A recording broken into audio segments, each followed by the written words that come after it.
มาบัตรเครดิตมากี่ใบอ่ะอันนี้มินก็ว่าดีอันนี้มินก็ชอบต้องได้เป็นเจ้าของทุกอย่างแล้ว2,000ซื้อตอนนี้คุ้มตายเลยสวัสดีค่ะทุกคนเช้าวันนี้นะคะเป็นเช้าวันที่มินว่างแหละและจริงๆมินก็ไม่ได้พามาไปเที่ยวมานานแล้วก็เลยนั่งคิดว่าวันนี้เราอยากจะพาแม่ไปเที่ยวไม่ใช่อะไรเพิ่งได้แคตตาล็อกใหม่มาจากอีเกียแล้วก็มีของหลายอย่างที่เรารู้สึกว่ามันก็เข้ากับห้องเราอยู่นะราคาลดลงกว่าเดิมด้วยก็เลยว่าจะพาแม่ไปเที่ยวมาไปเที่ยวกันนี่มินจะพามาไปดูเกียร์ที่อีเกียไหมไปเดินเล่นอีเกียกันอย่างนี้มันขายเฟอร์นิเจอร์ หลอกแม่ไม่ได้แล้วมาเคยไปเดินอีเกียบางใหญ่เปล่ายังเลยไปเดินดูกันมันไม่มีอะไรมากหรอกของก็ราคาไม่แพงเผื่อได้ของกลับมาแต่งห้องมาไปกับเขานะปกติมินไปอีเกียทีไรเหมือนจะไม่ซื้ออะไรเดินออกมาเป็นหมื่นทุกทีเลยแต่แม่ยังไม่รู้มาไปยังอ่ะแต่งหน้าเสร็จยังไปยังไปยังไปถึงแล้วไปเร็วมาไปเที่ยวกัน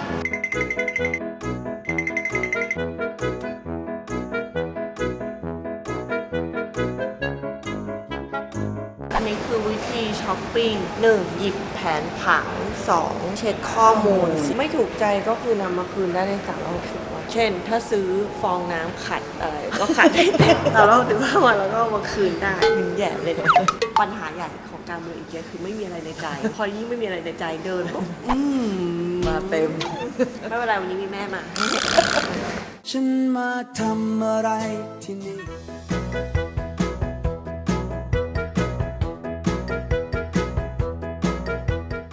ภาพบ้านเราเป็นแบบนี้สิคะนี่ไงที่มันลดมาราคาลดลงกว่าเดิมจาก590เป็น499เขาเอาอันนี้เขาสีเขียวเขาเอา590ลด499คือเท่าไหร่91 บาทเท่าไหร่นะ91 บาทเก่งคำนวณเลยเกินม้าไม่รู้สึกว่าม้าอยากมีแบบมุมอย่างนี้ในบ้านหรอนี่อันนี้ก็ราคาลดลงกว่าเดิมมาเอาไหมเอาไว้เติมผมแหละนี่ก็น่ารักก็จริงหมด100มันหยิบไปเลยได้ไหมอ๋อสีแดงได้ที่มาร์เก็ตฮอลล์ไปเอาถุงกันปะจะซื้อแล้วเหรองั้นไปเอาถุงสีเหลืองกันไปแล้วมาไปหยิบเลยไปพอไหมไปเร็วไปยังไม่ทันเริ่มนี่ห้องแรกนี่จะนอนแล้วเหรอ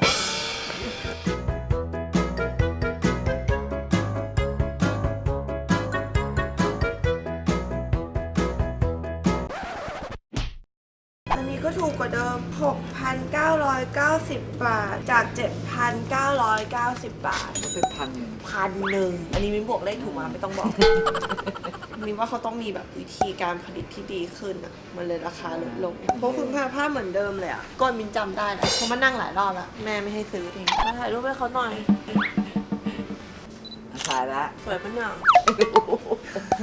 ก็ดูได้นะอะไรได้ดูได้มาไม่อยากได้มั่งหรอโคมไฟมินก็ชอบอันนี้มินก็ว่าดีอันนี้มินก็ชอบนี่เพิ่งเริ่มเองนะเนี่ยมินให้ทายว่านี้ชื่อว่าอะไรนอดราน่าผิดอ่านว่านูดาน่ามั่วมามั่วก็ NOR ก็นูนดานี่คือปัญหาใหญ่ของการมาอีกอย่างจริงก็คือรู้สึกว่าฉันต้องได้เป็นเจ้าของทุกอย่าง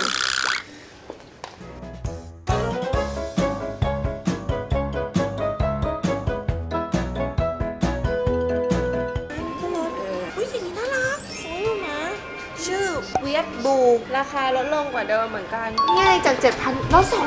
2,000 เอาไปถ่ายงานนะโหดีเลยอ่ะโอ้เขาถ่ายบล็อกสวัสดีค่ะทุกคนวันนี้มันจะมาพูดถึง10สิ่งควรรู้เกี่ยวกับประเทศอียิปต์ค่ะ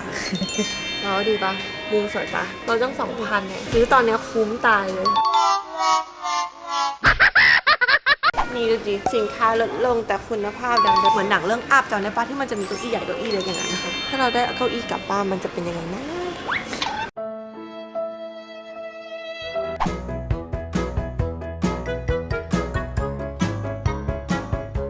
แล้วตอนนี้ก็สวย จริงถือไปได้ด้วย มาดูนะเรารู้สึกว่าเราวางของแล้วก็ คือหมายถึงว่าเราจะไปนั่งที่ไหนก็ได้มาอันนี้คืออะไรไม่รู้อะค่ะมาดูก่อนมาอย่าเดินหนีมาชอบเดินห่างเขาอะมากลัวโดนปล้นเหรอ ชอบทุกอย่างเลย มีมาบัตรเครดิตมากี่ใบอะ ฉันมาทำอะไรที่นี่ คือเขาขายหมดเลยนะลูกบิดประตูชั้นถ่านไฟฉาย ทุกอย่างในบ้าน ทุกอย่างนี่คือคุยกันไม่มองหน้ากันนะเพราะว่า มองแต่ของ เราไม่สามารถแบบคุยเรื่องจริงจังที่อีกเกียได้เลยเพราะว่าเราจะอย่างเงี้ย คืออะไร เอาอะไรไปอีก ยังมีความรู้สึกอยากได้ทุกอย่างขนาดนี้มาก่อนในชีวิต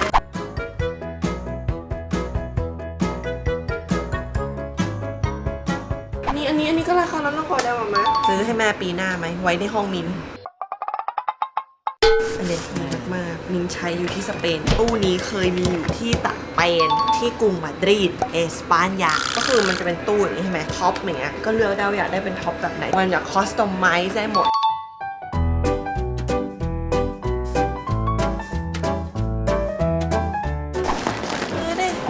รักจุงอะทำไมตอนเด็กๆเขาไม่มีโมเมนต์อะไรแบบนี้มั่งอะตอนเด็กๆแม่ใส่เสื้อถุงกระสอบแล้วก็ไม่มีอะไรอีกแล้วจริงๆจริงๆถ้าตอนเด็กๆมีอีเกียมาเปิดแล้วนะแม่ก็ไม่ซื้อให้อยู่ดีอะค่ะ ตอนเล็กๆอยากได้ ใช่อยากได้มุ้งอยากเป็นเจ้าหญิงเราได้ไหมเราเคยได้ไหม ไม่มีตอนนั้นมีแต่มุ้งครอบ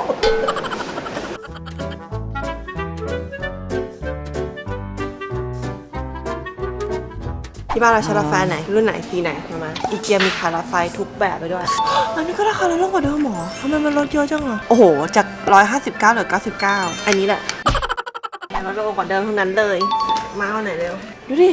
เฮ้ยที่เจ๋งกว่าเปลี่ยนสีได้คือชื่อแหละชื่อว่าทรวดฟรีมาอ่านชื่อแล้วห้ามขำหันเป็นท่าหากล้องแล้วอ่านแบบห้ามขำ1 2 3ทรวดฟรี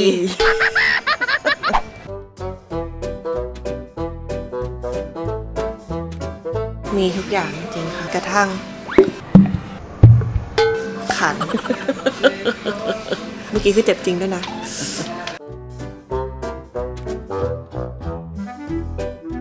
เราไปจ่ายเงินกันนะคะ แล้วเดี๋ยวไปซื้อขนมข้างล่างมีขนมเธอซื้อไปฝากมามีแยมคาวเบอร์รี่จากที่มิ้นเคยเก็บมาให้หมากินตอนมิ้นไปเดินป่าที่สวีเดนมานี่ถือไปจ่ายเงินเดี๋ยวเหนื่อยแล้วหรอ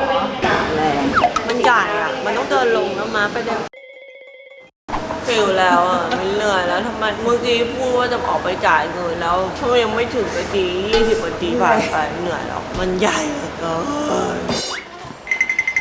มาแล้วไม่ถึงเขาปะ ไม่เดี๋ยวฉันตกไปเธอระวังของเขาละนี่ไม่ถึงจุดใจเลย ยังไม่ถึง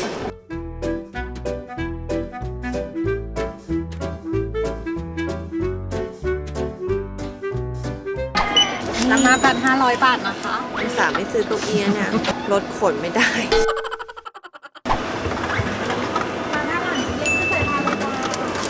เดี๋ยวไปซื้อขนมเดี๋ยวมิ้นออกให้ก็ได้นี่เนี่ยรถไม่ใหญ่พอไม่งั้นเก้าอี้อะไรมาหมดแล้วเนี่ยที่นี่เขาดังนิดบอลแล้วก็แยมหยิบเต็มที่ส่งตรงมาจากสวีเดน นี่คืออะไร อะไรคะอยากรู้ใช่ไหมซื้อ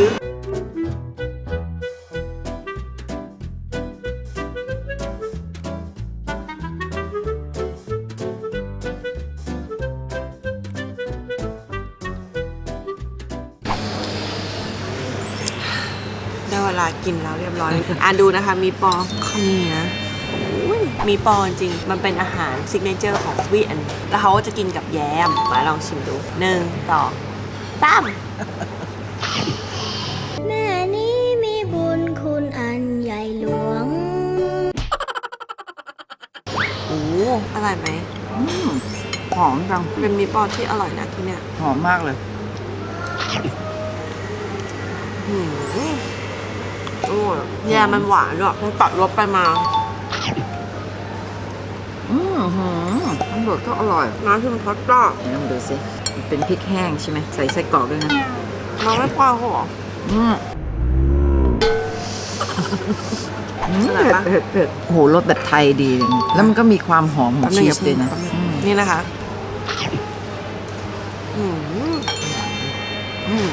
เป็นไงแบบนั้น หน่อย มีอะไรบ้างรสชาติ เผ็ดหอม มันมีกลิ่นแบบเครื่องเทศครบแบบของไทย ใช่ อ่ะ แต่ว่าก็ยังมีกลิ่นชีสด้วยอาหารราคาไม่แรงแล้วแซลมอนซอสเผ็ดนี่นะคะแซลมอนคือตอนดูนึกว่าจะแห้งแต่ไม่แห้งมาชิม ไม่แห้งเลยอ่ะปลาแซลมอนรสชาติดีแล้วก็นุ่มอ่ะพอดีอ่ะเนื้อไก่ ดูหั่นแล้วดูนุ่มเลยนะ สู้มาเพื่ออาหารสู้กินมัน ไม่ต้องพูดอร่อย ไก่ก็นุ่มนะ ดูเหมือนจะไม่นุ่มแต่นุ่ม ดูมันแห้งนะ แต่แบบโอ้โหกินแล้วอร่อย มาอีกเดียวเนี่ยต้องเกิดได้ช้อปปิ้งเราได้กินด้วยก่อนที่เราจะไปสวาปลากันให้หมดนะคะขอปิดคลิปแต่เพียงเท่านี้นะ สนุกไหมมาวันนี้ ถึง